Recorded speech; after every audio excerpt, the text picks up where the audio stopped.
Thank you all so very much. Thank you to Marcia and Margaret and Medea for those wonderful introductions. I'm so honored and humbled, and thank you, Dennis, for putting this together. Thank you, Dennis, and to Joel Peisig for that beautiful video for the campaign. I am so honored and humbled by all of us, by all of you that are here today, and for all that each of you are doing that has brought us to this historic moment when the movement for democracy and justice is sweeping the planet. And thanks to so many in this room who are leading the charge, to Sherry Honkala for lifting up the voices of the poor to lead the fight for economic justice, to Herman Parodi for defending the rights of students and immigrants and the disabled, to Bonnie Lane for mobilizing the homeless as part of her mayoral campaign to become a new political force in Baltimore. This work for democracy and justice is the antidote to the converging crises we face that Martin Luther King described as racism, militarism, and extreme materialism, now made even worse by the climate crisis. Communities across the globe are rising up against these disasters, from Ferguson to Gaza, from Baltimore to Cairo, from Detroit to Pine Ridge. This struggle for justice is especially wrenching today in the aftermath of the latest act of racist terrorism in Charleston, South Carolina, where 9 magnificent lives were taken from their families, their communities, and from all of us. This tragedy is a painful reminder that our nation's roots in the criminal institution of slavery go deep, and that legacy carries forward from slave trade to lynchings, to Jim Crow, to drug wars, mass incarceration, police violence, the school-to-prison pipeline, and unconscionable racial disparities in health and wealth and education. We must see the continuity between the covert violence of institutional racism and the flagrant violence of white supremacy. And it must all be stopped. In the face of this horror, the courage, the forgiveness, and the love shown by the family's victims is utterly astounding and is a model to us of the transforming power of human spirit. And let their example be a living inspiration to the broader movement for democracy and justice as we work together to put an end to the scourge of racism and white supremacy in all of its forms.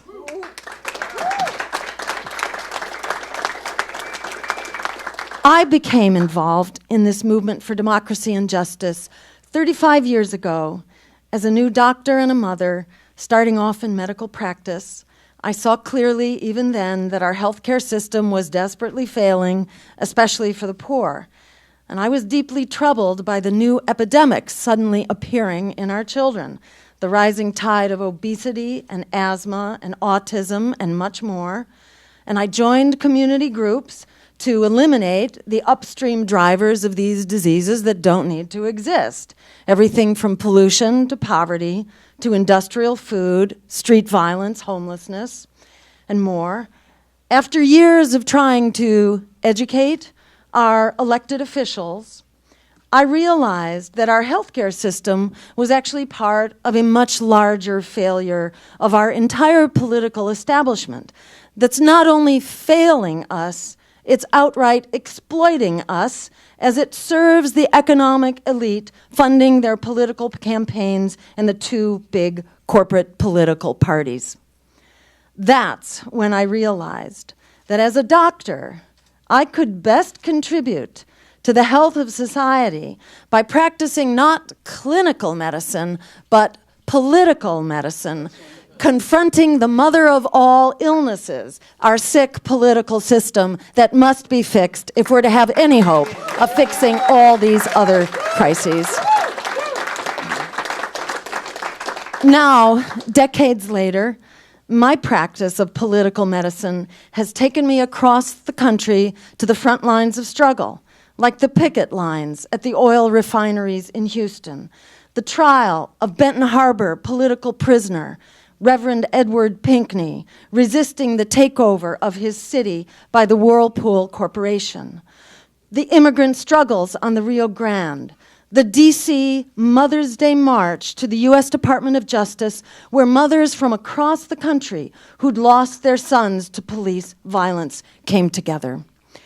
These courageous souls, like so many of us in this room, are realizing that dreaming for change is not enough. Hoping for change is getting nowhere. And we are using the power in our own hands to defend our communities, our children, and our future. We do this not because we want to. We do it because we have to. And because our political representatives from both parties have sold out the people and the planet to the highest bidder. As a result, we face a crisis of historic proportions. 1 in 2 American families are now in or near poverty. 20 million people need full-time work, yet 75% of the jobs being created now are part-time, temporary, and poor.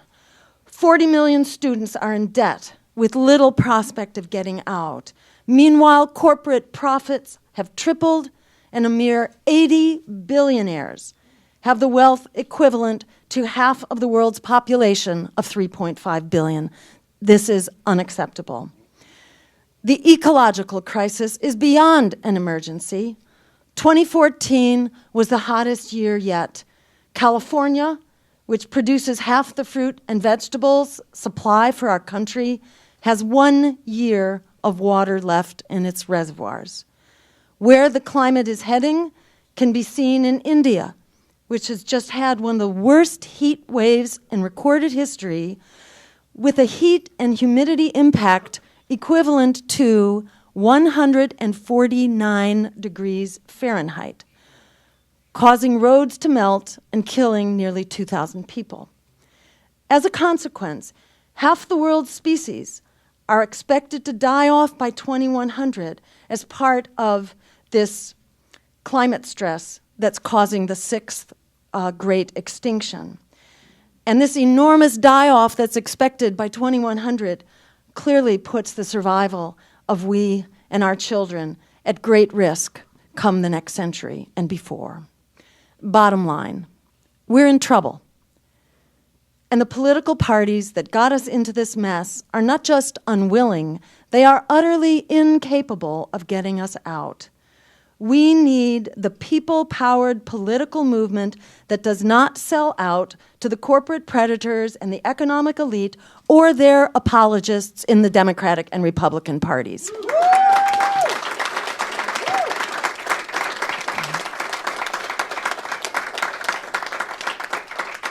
And that's why I'm here today to launch my campaign for President of the United States.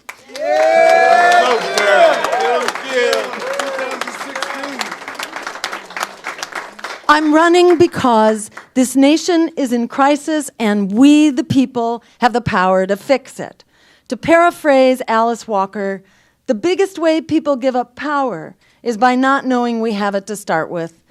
Well, we do have the power, and it's time to use it. In poll after poll, the American people are calling for the kinds of solutions that we're offering. Polls also show that people are leaving the 2 corporate parties by the droves, with a full 58% calling for a third party.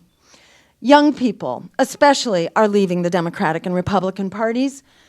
If the 40 million young people who are swamped by debt got word that they could go out to the polls and vote for our campaign and for the Green Party to put an end to student debt and make college free, those 40 million votes alone are enough to decide the election and change American politics forever.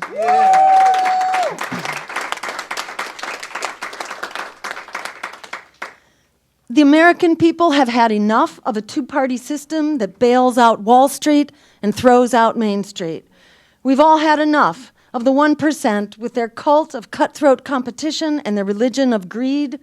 It's now clear for all to see where those oppressive systems have led us, to extreme inequality, economic despair, racism, endless war, and climate catastrophe. But the American people have the power to create a new way forward, and the solutions we need are in our hands right now. Our Power to the People plan lays out these solutions in a blueprint to move our economy from greed and exploitation of corporate capitalism to a human-centered economy that puts people, planet, and peace over profit. This plan would end unemployment and poverty. It would avert climate catastrophe. It would build a sustainable, just economy. And it would recognize the dignity and human rights of everyone in our society. This plan affirms that we have the power to take our future back. We have the power to create a Green New Deal and provide millions of jobs by transitioning to 100% clean renewable energy by 2030. Yes. We have the power to provide living wage jobs and workers' rights for every American. We have the power to end poverty and guarantee economic human rights. We have the power to make health care a human right through an improved Medicare for All system. We have the power to abolish student debt and provide education for all as a right. We have the power to create a just economy and the power to protect Mother Earth. We have the power to end institutional racism, police brutality, and mass incarceration, and the power to restore our constitutional rights. We have the power to end our wars of aggression, to close the foreign military bases, and cut military expenditures by 50%. We have the power to empower the people. So I invite you to join our campaign and make the most of this moment of historic transformation. We and the Green Party will be in this race all the way to November 2016 and beyond. We will amplify the voices of courage and transformation across America that are already leading the way. Our campaign is building a people-powered force that will not sell out, and we will not bow out, and we will change American politics forever. Visit jill2016.com, connect with us, volunteer, make a donation. This democracy needs more than your voice. It needs the power in your hands to reject lesser evil and to rise up for greater good. Yeah.